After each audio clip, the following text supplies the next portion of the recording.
emisiji koju vode Bora Santana i Filip Đukić došlo do neočekivanog obrta. Gošće su bile Stanija Dobrojević i Anelija Ahmić, koja se ubrzo pridružila i Maji Marinković, ne prestajući da ih provocira. Posebnu pažnju privukla je činjenica da su Aneli i Stanija danas bliske drugarice, iako su nekada bile ljute suparnice.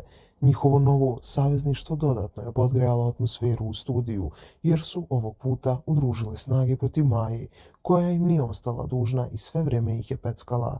Majo, sada kada vidiš Asminove dvije bivše, šta bi im rekla, upitao je Bora. Ono što ja spojim ne može ni Bog da razdvoji. Baš mi je drago što su spustile loptu. Žena treba da podrži ženu i to je tako lepo, rekla je Maja. Da li je Stanija ljubomorna, upitao je Bora. Stanija je ljubomorna, to je očigledno, dodala je Maja. Kako će se situacija dalje odvijati u ovom ljubavnom četvorouglu, ostaje nam da ispratimo u narednim danima.